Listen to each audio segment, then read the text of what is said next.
Opening song எதுன்னு நாங்கள் இன்னும் பிளான் பண்ணிட்டு தான் இருக்கோம். நான் எப்படி உங்களுக்கு பிடிச்ச ஒரு பாடல் பாடுறேன். கண்ணாளனே எனது கண்ணை நேற்றோடு காணவில்லை, என் கண்களை பறித்து கொண்டு ஏன் இன்னும் பேசவில்லை, ஆளான ஒரு செய்தி அறியாமலே அலைபாயும் சிறு பேதை நானோ, உன் பேரும் என் பேரும் தெரியாமலே உள்ளங்களிடம் மாறும் ஏனோ, வாய் பேசவே வாய்ப்பில்லையே வலி தீர வழி என்னவோ.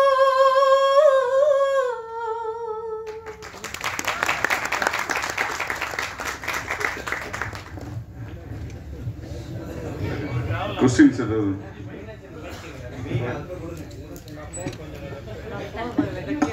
மேடம், இந்த கச்சேரி எவ்வளவு நேரம் நடக்கும்? நீங்க எவ்வளவு நேரம் பாட போறீங்க? எத்தனை பாட்டு பாடுவீங்க? மேடம் 3 hours தான் பிளான் பண்ணியிருக்கோம். 28 வரைக்கும் 26 to 28 சாங்ஸ். அது எவ்வளோ நேரம் போகுது அப்படி. சித்ரா மேடம், நீங்க 25,000 பாட்டு பாடினா கூட தன்னம்பிக்கை உள்ள பாட்டா வந்து இந்த ஒவ்வொரு பூக்களே பாட்டு வந்து இன்னைக்கும் வந்து அவ்வளோ பேசப்படுது. அந்த பாட்டோட அனுபவத்தை சொல்லுங்க. எவ்வளவு பேர் வந்து நாங்க ஜெயிச்சிட்டோம், எங்களுக்கு ரொம்ப அதை வந்து என்கரேஜா வந்து மட்டும் சொல்லிப்போங்க. ஆமாம், எனக்கும் ஒரு சில கச்சேரிகளில் போகும்போது நிறைய பேர் அப்படி சொல்லியிருக்காங்க. அவங்களுக்கும் வாழ்க்கையில் தோல்வி அடைஞ்சு வாழ்க்கை வேண்டாங்கிற ஒரு முடிவெடுக்கும் போது இந்த பாடல் கேட்டவங்க அந்த முயற்சியில இருந்து வெளியில வந்துட்டாங்கன்னு சொல்லி நிறைய பேர் எனக்கும் சொல்லியிருக்காங்க. 2-3 பேர், நிறைய இல்லை, 2-3 பேர். ஸோ ரொம்ப சந்தோஷம்தான்.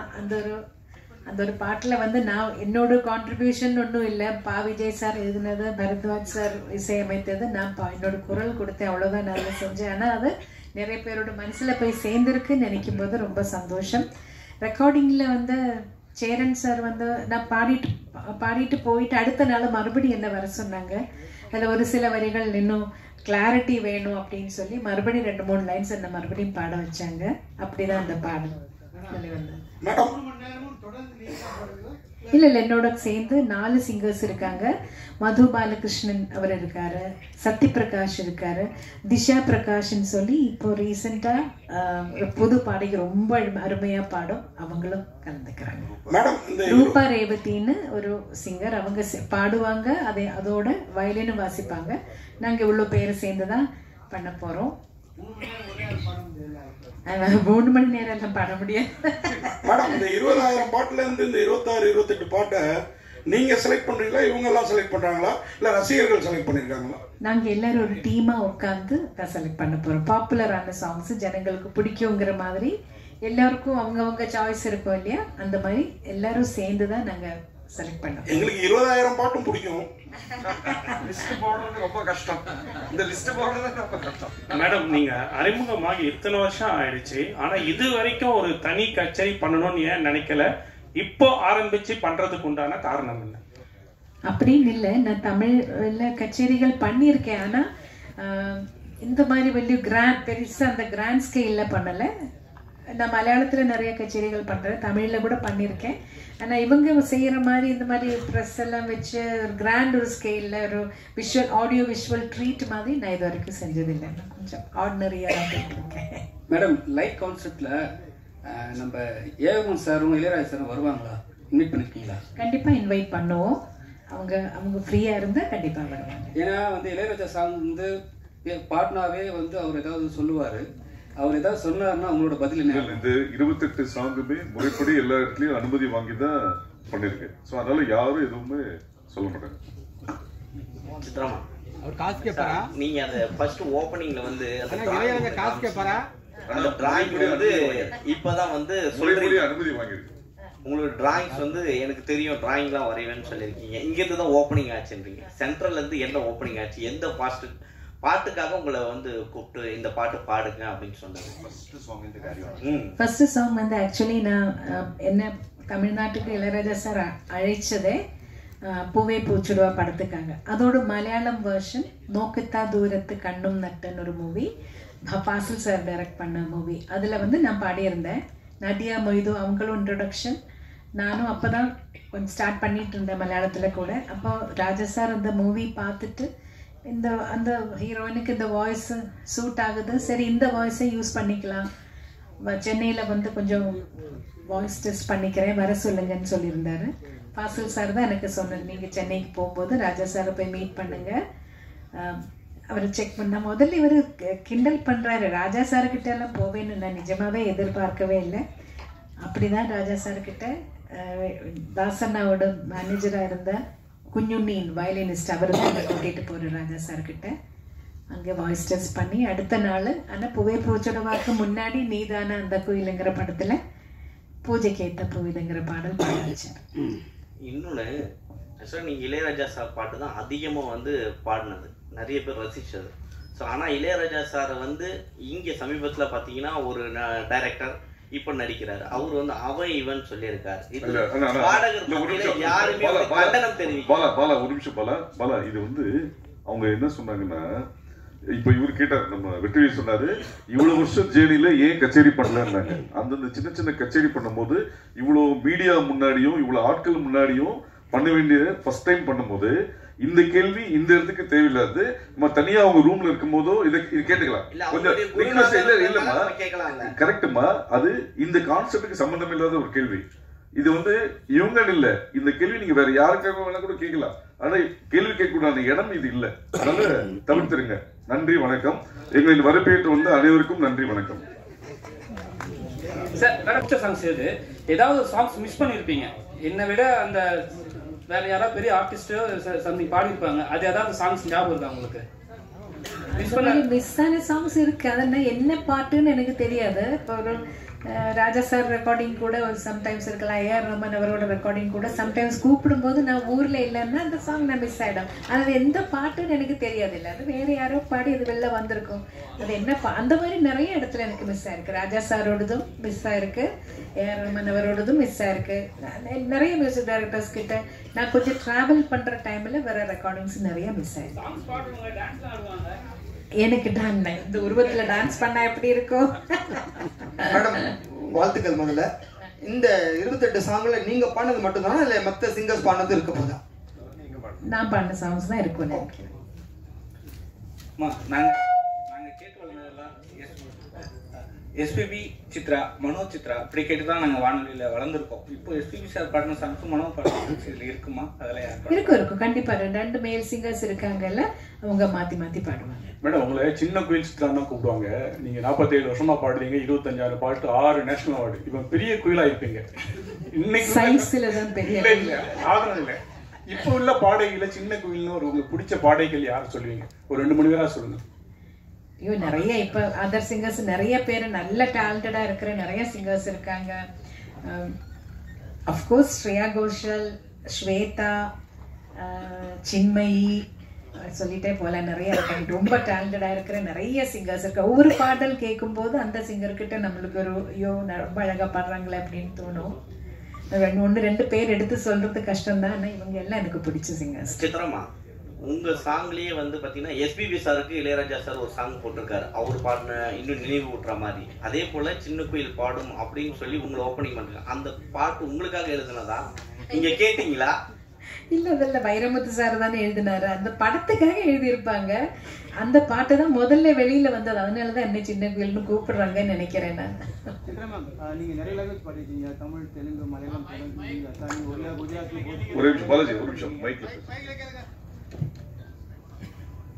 சித்ரா மேம் வணக்கம் அண்ட் வாழ்த்துக்கள்.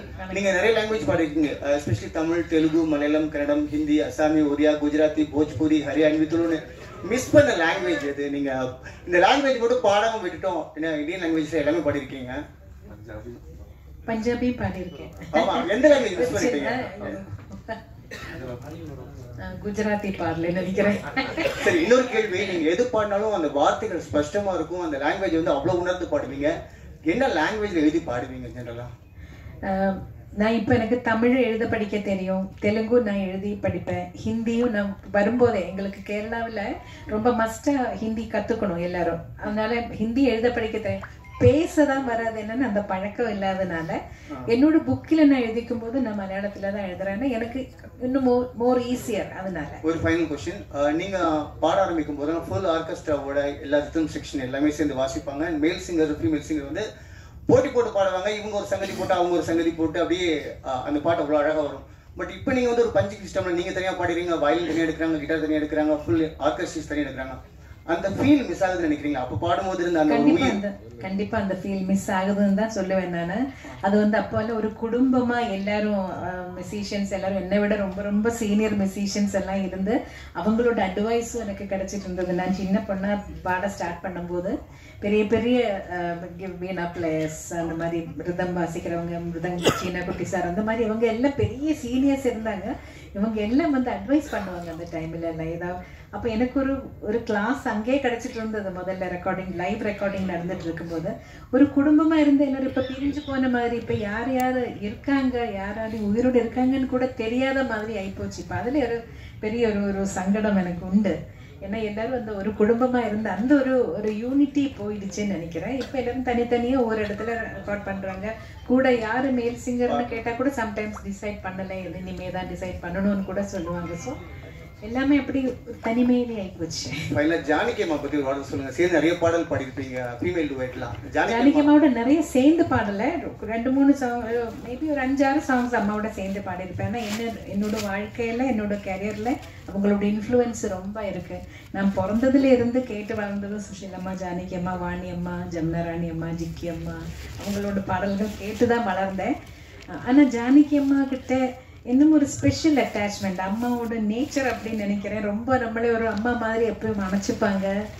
ரொம்ப அவங்க ரொம்ப சாப்பாடெல்லாம் ஊட்டி விடுவாங்க. யாருக்கும் தெரியாது அந்த விஷயம் எல்லாம். அவங்க வீட்டுக்கு போனா அவங்களே பிசைஞ்சு அவங்க கையால ஊட்டி விடுவாங்க. ஸோ அதெல்லாம் வேற எங்கேயுமே கிடைக்காது. என்னோட பெத்த தாய் கொடுத்ததுக்கு அப்புறம் ஜானகி அம்மா தான் கொடுத்துருக்காங்க. ஸோ அதெல்லாம் எனக்கு ரொம்ப ஸ்பெஷல். அதனால அவங்களுக்கு எப்பவுமே என்னோட மானசீக குருவா என்னோட மனசுல ஒரு ஸ்பெஷல் இடம் உண்டு. ரொம்ப நன்றி, தேங்க்யூ. 2 வரிகள் எங்கே எனது கவிதை உங்க குரலை கேட்டா சந்தோஷம். நன்றி. எங்கே எனது கவிதை,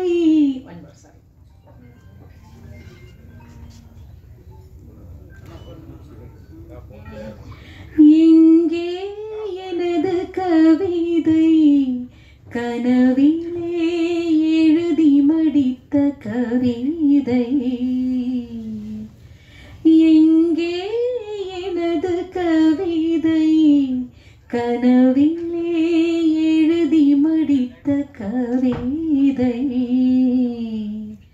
விழியில் கரைந்து விட்டதோ அம்மம்மா, விடியல் அழித்து விட்டதோ, கவிதை தேடித்தாருங்கள்,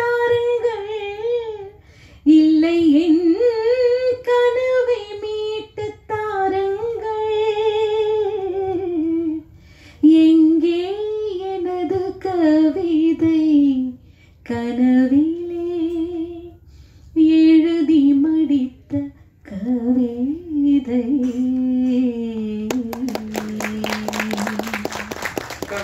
உங்க வாய்ஸ் மட்டும் அழகு இல்லை, நீங்களே அழகா இருக்கீங்க. ஏதாவது டிவி சீரியல்ல தமிழ், மலையாளம், தெலுங்கு நடிக்க கூப்பிட்டுருக்காங்களா?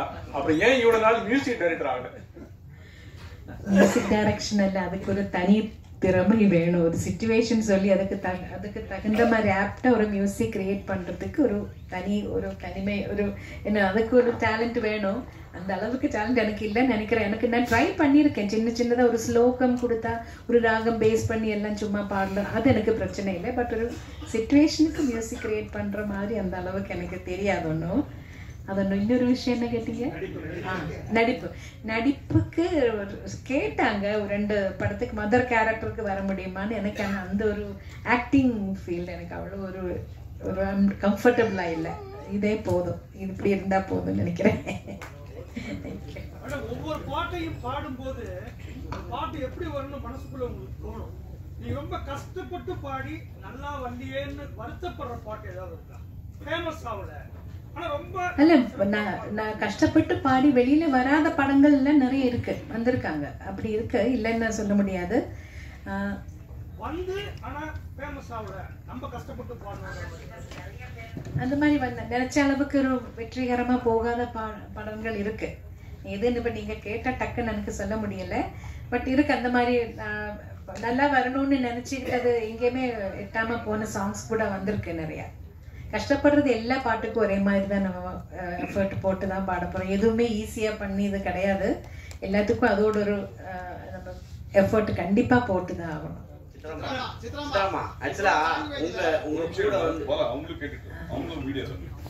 சொல்லுங்க சார்.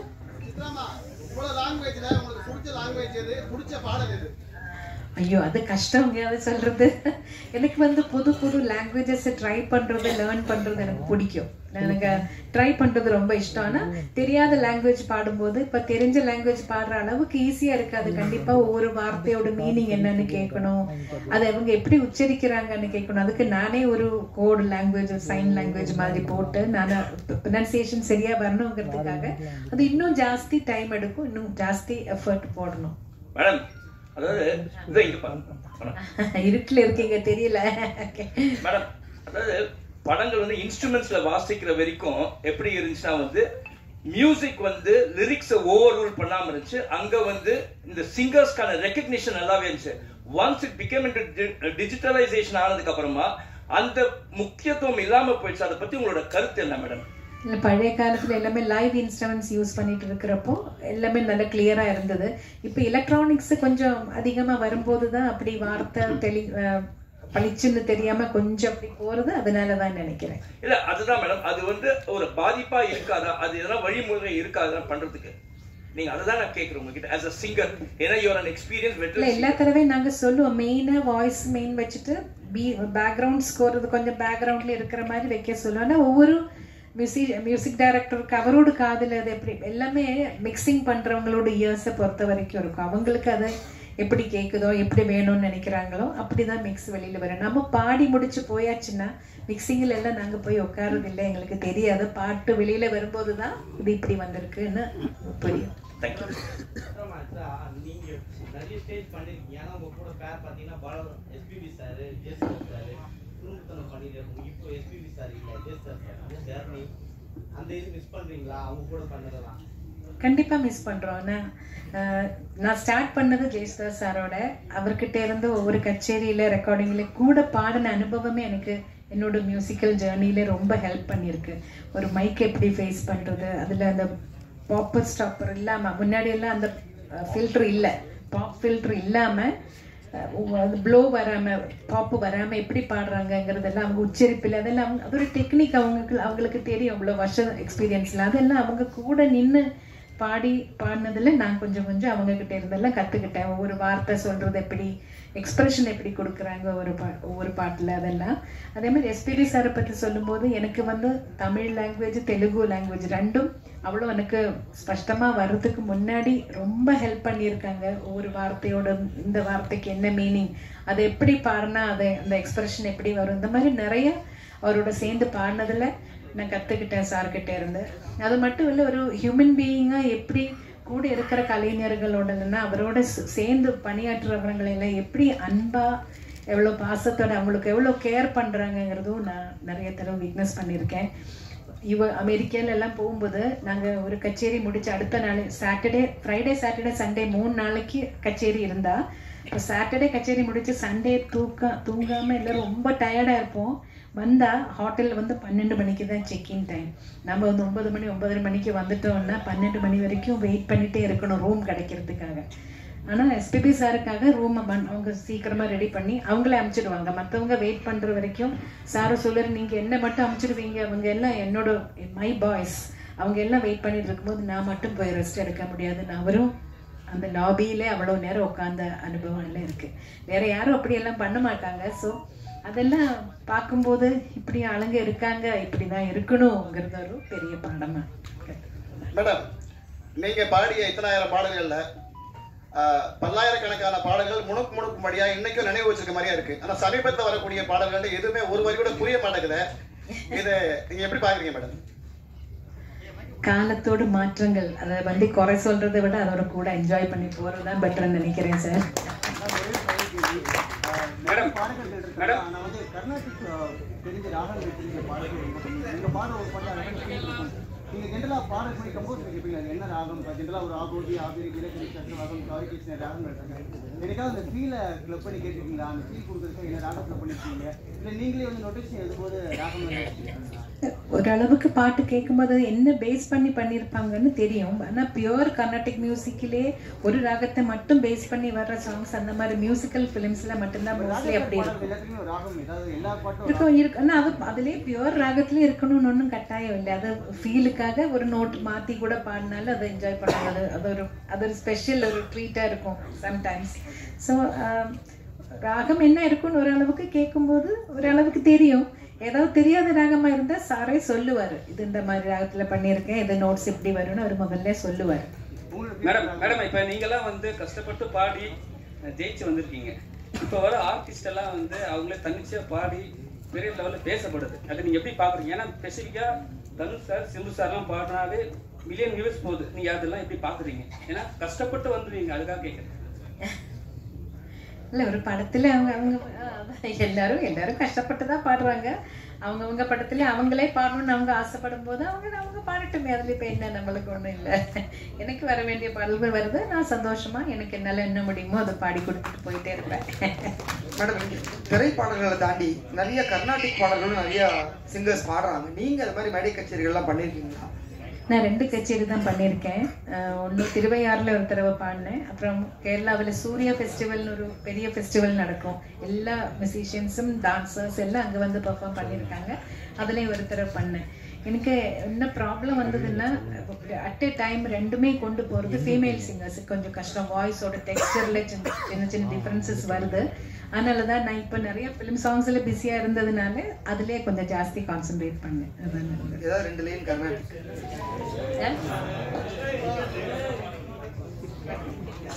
Nice and guys, 499 പിന്നെ 799.